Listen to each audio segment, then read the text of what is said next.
Eu sou Mário Persona e essas são as respostas que eu dei aos que me perguntaram sobre a Bíblia. Você escreveu citando um versículo e perguntando se realmente Jesus teria dito para não julgarmos. O versículo está correto quando aplicado a pessoas. Nós não devemos julgar pessoas. Porém, ideias, doutrinas, pecados, sim, nós devemos julgar. A Bíblia fala que nós devemos julgar. O que a pessoa eu não julgo, mas o que ela fala eu julgo. A pessoa eu não julgo, mas o que ela faz eu posso julgar. 1 Coríntios 10, 15 diz: falo como entendidos, julgai vós mesmos o que eu digo. Paulo está pedindo para julgarem as suas palavras. 1 Tessalonicenses 5, 21, examinai tudo ou julgai tudo, retende o bem. 1 Coríntios 14, 29, falem 2 ou 3 profetas e os outros julguem. Aí você escreveu, abre aspas, o Evangelho segundo o Espiritismo é o mesmo Evangelho de Jesus, porém nos atemos apenas à parte moral. A novidade que o Espiritismo traz não está no Evangelho segundo o Espiritismo, mas sim nas outras obras como o Livro dos Mortos, fecha aspas. Bem, deveras estranha essa atitude, né? Daquilo que existia da revelação de Jesus, o Allan Kardec pensou o que achou conveniente e deixou para basear o grosso da sua doutrina naquilo que seria revelado depois pelos supostos espíritos. Por quem? Por espíritos. Ora, você citou o versículo que fala do Espírito da Verdade como justificativa para o que vem no livro dos Espíritos, plural. Eu devo crer que esse S de livro dos Espíritos, para pluralizar o suposto Espírito por quem seria revelada toda a verdade, esse S foi Allan Kardec que acrescentou. Ou seja, Allan Kardec justifica que o Evangelho segundo o Espiritismo é revelado pelo Espírito da Verdade. Porém, daí ele escreve um livro chamado O Livro dos Espíritos, para dizer que esses Espíritos, no plural, é que teriam revelado. Então, não é o mesmo Espírito Santo do qual a Bíblia fala. A Bíblia não fala de espíritos, fala de o Espírito Santo de Deus, que é Deus também. Aí você escreveu, abre aspas, era necessário o homem adquirir mais conhecimento da vida do planeta para que lhe fossem revelados novos conhecimentos do mundo espiritual. E essa nova revelação do mundo espiritual é o Espiritismo, fecha aspas. Evidentemente, de posse desses novos conhecimentos do mundo espiritual, foi que Allan Kardec escreveu o seguinte, abre aspas, a conformação dos corpos é quase a mesma desse mundo, mas é menos material, menos denso e de uma maior leveza específica. Ao passo que rastejamos penosamente na Terra, o habitante de Júpiter, e ele está falando agora dos habitantes de Júpiter, se transporta de um lugar para o outro, roçando a superfície do solo, quase sem fadiga, como o pássaro no ar ou o peixe na água. Isso Allan Kardec escreveu sobre os habitantes de Júpiter. Prazer em conhecer, eu não sabia que Júpiter tinha habitantes, e foi publicado na Revista Espírita de março de 1858. Eu adoraria morar num planeta onde não há problema de excesso de peso. Será que existe alguma nave partindo para Júpiter? E esse é o conhecimento que ele recebeu dos espíritos mais elevados? Esses espíritos elevados precisam acessar a internet, Wikipedia, essas coisas, porque essas coisas não estão corretamente, não são muito corretas de acordo com o conhecimento que nós temos das coisas. Allan Kardec também fez comentários sobre a atmosfera da Lua. Olha que interessante. Mas isso foi em 1858. Evidentemente, em 1969, quando o Neil Armstrong caminhou por lá, infelizmente essa atmosfera já tinha terminado, não é? Deu um vento e levou. Você escreveu, abre aspas, a lei maior que Jesus nos ensinou, amar o próximo, fecha aspas. Não. O amor do Espiritismo não é amor, porque não é um amor desinteressado.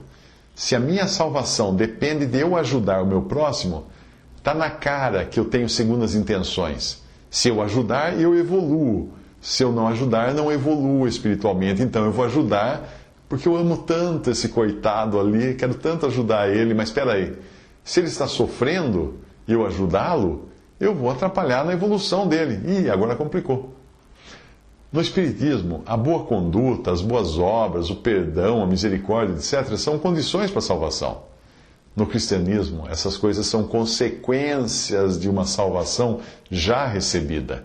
Por isso que o apóstolo Paulo escreve: revesti-vos, pois, como eleitos de Deus, santos e amados, de entranhas de misericórdia, benignidade, humildade, mansidão, longanimidade, suportando-vos uns aos outros e perdoando-vos uns aos outros, se alguém tiver queixa contra o outro, assim como Cristo vos perdoou, assim fazei vós também. Colossenses 3,12. Veja que o perdoar não é uma ação para receber algo, mas é uma consequência de algo já recebido, já ter recebido o perdão.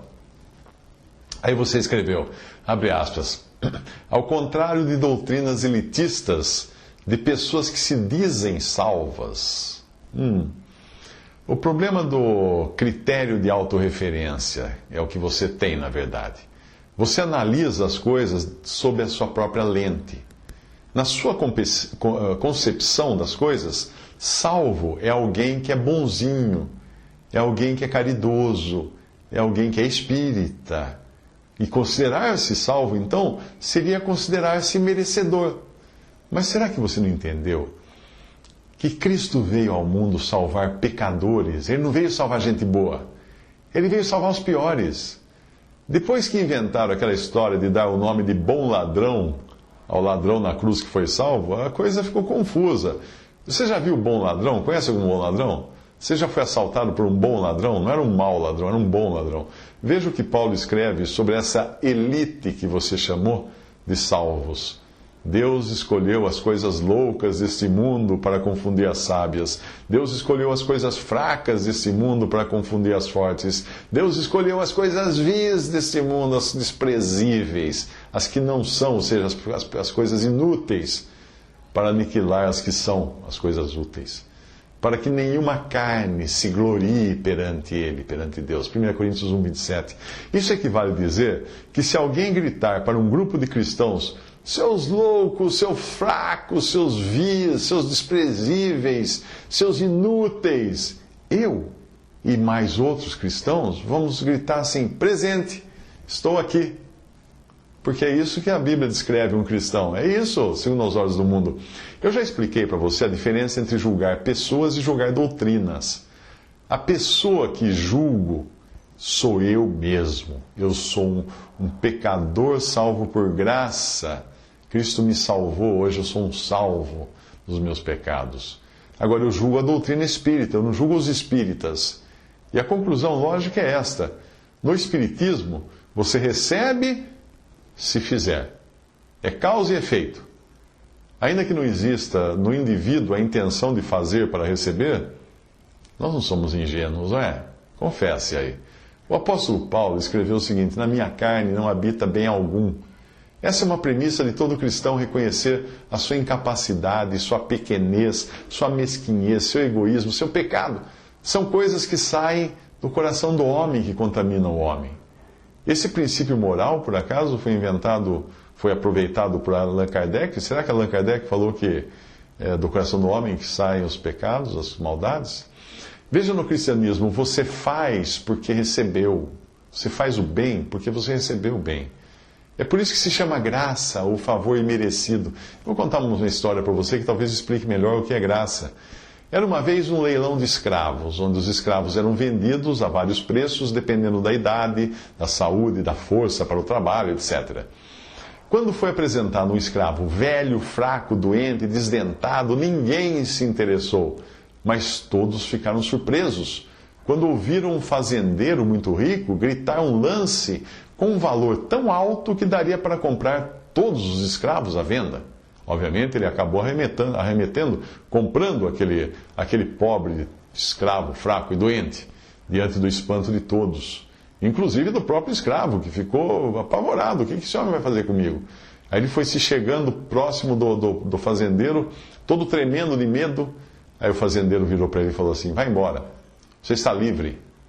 Aí o escravo tremeu mais ainda e perguntou: mas senhor, o senhor pagou aquele preço tão alto para me mandar embora, livre? Isso mesmo. Eu paguei um preço alto porque eu queria ter a certeza de que ninguém iria oferecer uma soma maior. Eu quis te libertar porque eu te amei. Eu tive pena de você. Eu comprei a sua liberdade. Pode ir embora para onde você quiser. A partir de hoje você é um homem livre.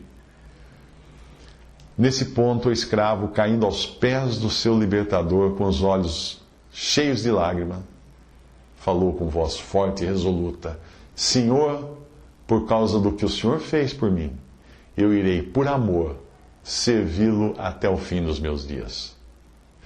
Eu e todos os cristãos convertidos a Cristo que você conhece, éramos como esse escravo. O Senhor pagou a nossa redenção e agora nós amamos a Ele porque Ele nos amou primeiro. E nós amamos as outras pessoas porque Ele amou as outras pessoas. Quando eu converso com espíritas, eu percebo sempre uma reação recorrente. Eles dizem: você não deve julgar. Eu alego que eu apenas julgo a doutrina. Mas pensando melhor, eu acho que o meu julgamento vai até um pouco mais longe. Eu vou explicar.